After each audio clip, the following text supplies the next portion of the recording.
Ladies and gentlemen, children of all ages, fellow pandemic travelers, this is day, I think, 85 of the Seattle Pandemic Shutdown. Now, my God. So, the pandemic might be canceled. Oh, no, let me turn that down. The pandemic might be canceled. I mean, are we over it? Like, are we just kind of, life is returning to normal? What's going on? So, obviously, everyone's been paying attention to the Minneapolis George Floyd killing incident, and yet, so in that, what you have is large numbers of people going out, and like some of them are wearing masks, and some of them are not, and some of them are wearing like gloves and things, but then other people are not, and so like they're just exposing each other to the virus. So when we don't see a massive outbreak of Rona in these places where people are protesting, what then?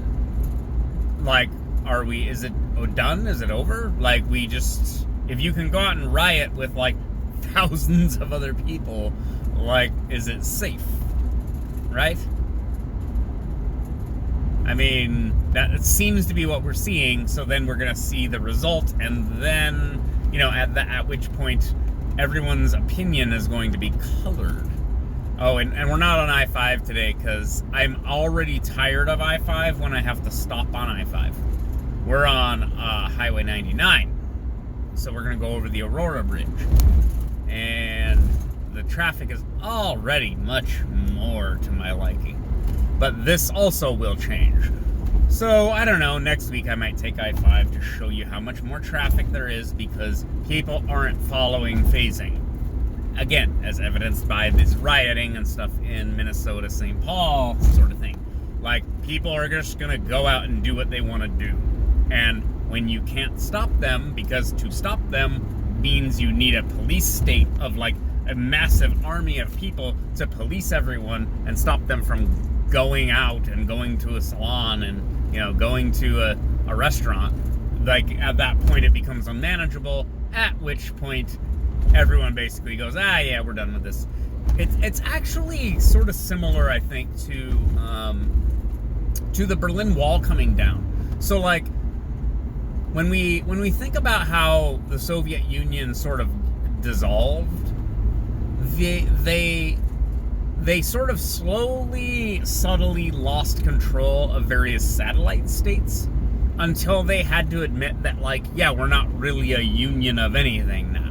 Like, the Berlin Wall coming down, it was like, if I'm remembering right, I listened to some Bill Whittle podcast about this, and I like to think I pay attention. I think it was like what was Czechoslovakia at the time. They put out on the radio like, oh yeah, in Germany they're just letting you through, West Germany, they're just letting you through the barricades, they don't care anymore. And so people flocked to the border to get into West Germany because they were like, God, I can get out of here and there's no consequence. And now, it may have not been true at first, but it became true. And then, like, hordes of people just fled away and went to the border. And then at that point, you go, oh, well, there's no consequence for that. So then people went to the Berlin Wall and started knocking it down. It's because they're just like, oh, we're done? We're done with the thing that was telling me I can't do this? So it's like that. Like, the pandemic, you're being told that there's all these consequences, these negative consequences, there's all this stuff going on, you better be careful, and then all, like the rioting and stuff happens, and then you go, oh, okay, so we're done with that? Like, that's over. And this is an interesting phenomenon. It's the point where large numbers of people change their mind. This is kind of the revolutionary concept, right? Like, a revolution is a revolution of the mind as much as it is a revolution of the body. Like, your mind changes. The American Revolution, people went, no, we're not doing this anymore. Right? Like, you go, yeah, you're telling me all this stuff, but I'm gonna do something else instead. And that's revolutionary. Like, changing your mind is revolutionary. Wow. I should put that on a shirt. Could sell it to everyone who's paying attention. So that's a decent rant, right? Maybe the Berlin Wall coming down, like again, the evaporation of the sense of state power. Like, that's kind of the thing, right? Is you feel like you're in a certain paradigm, and then you go, yeah, you know what? I don't think I need to keep doing what you are telling me to do. And then you do something different. And then the something different might mean tearing down the Berlin Wall. It might mean, saying, screw your pandemic, I'm going out. Screw your pandemic, I'm going to go open my restaurant. And I'm not limiting capacity. I'm not doing anything that you're telling me to do. And you can't enforce it. The question is that responsible? And that's why this whole thing kind of continues. And it's interesting because Washington, I'm telling you, even though I took a different route today because I'm already over the I-5 traffic, people are still complying with everything they're being asked to do. For the most part. I mean, there's definitely a lot more traffic than you would expect if everyone was literally complying. But, like, the stores have stickers on the floor. People are socially distancing. People are wearing masks. For the most part, everyone is essentially complying, right? Now, I don't know about other states. I don't know about other, sort of, I guess you could call them local cultures, where people are more cantankerous or less cooperative. But in Seattle, it seems like people are complying. And this is the thing that we will now endlessly autopsy, were these lockdowns that destroyed our economy worth it? Did it stop the thing that would have killed millions of people, which is what the early projections were? The early projections were, this will kill millions of people, so we need to do X, Y, Z. I say X, Y, Z because I think it makes me sound more learned, by the way. I did that on purpose. Were the lockdowns the right thing to do in the sense that it prevented the awful worst case scenario that we were afraid of? Or were the lockdowns just fear-mongering panic and, it was a mistake and it was unnecessary? This is going to be a continuous, and because everything is bipartisan, this is going to be a continuous political fight for really years. This is one of those these weird moments.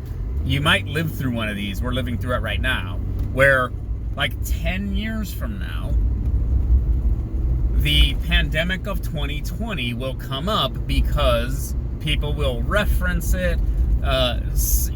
Various consequences of this, disaster, I guess it is. I guess it's a disaster. I don't know what you call it, crisis. Various aspects of this crisis will just have ripple effects that spread out through the economy, through culture and society and media for decades. I want to say that. Like, I want to say 10 years from now, someone's going to reference the pandemic of 2020 in some context, and you will go, oh, man, I remember that. You'll either go, oh, I remember that, or, sort of screw you for bringing that up. That's irrelevant to this problem. Whether it's irrelevant or not is, I leave that up to you to try to figure out. But we've never seen something like this before, and this is why I don't know what this really means, but it's like I'm taking my empathy, I'm taking my sense of compassion, and I'm saying we need to give everybody a break right now. Like, I don't know what that means, because that's not really real life when it comes to things like business and commerce and land ownership and contracts and stuff, but like, have some compassion and give everyone a break right now. Like, if they can't make their rent, give them a break. You know as much as everyone else what's going on. Now, will you do that, or at some point the government will do that? The government will come in and force you to basically take a loss because you're not allowing, a lease owner or whatever to, just walk across the damn street. Jesus. Not allowing people to have some breathing room during an unprecedented crisis, right? Now, I don't know what the actual solution to all this is. What we're probably going to do is pass, like, ridiculous stimulus bills and give people, like, more Trump bucks. And, I mean, the idea is, you turn on the printing presses, and you turn out money. And that has its own other consequences. But, again, that's all, like, financial gain. That's, like, financial gamery. I'm thinking more in terms of, like, how, your relationships with your business partners, etc., needs to be rooted in reality, right? Like, that's how businesses operate normally. It's rooted in reality. How many customers do you have? How much do they pay? How much revenue can you generate? Well, okay. How much did you generate before the governor said you can't open your store? Well, you generated this much. Oh, okay. Well, then if the governor allows you to reopen your store, you will then generate how much? Well, less than before, because everyone's broke and frightened because we're possibly heading into a Great Depression. But that's up to the business to decide whether they stay in business or not. They can go, look, we're not viable anymore, and just close and go and do something else. But right now, everyone's in limbo because you don't know what's going to happen. And so you're stuck holding properties, you're held in contracts because, like, courts and stuff are closed. So what are you supposed to do? What are you supposed to do? You're not making money from your business, but you own all of the business, right? You're fully invested in the business. So, yeah. And then those businesses get burned down by rioters because police did something that has nothing to do with the fact that you decided to become a Wendy's franchise owner. See how I did that? All right. Well, that's enough rambling, ranting from me. I guess remember, I go out so that increasingly fewer of you don't have to. All right. Bye-bye.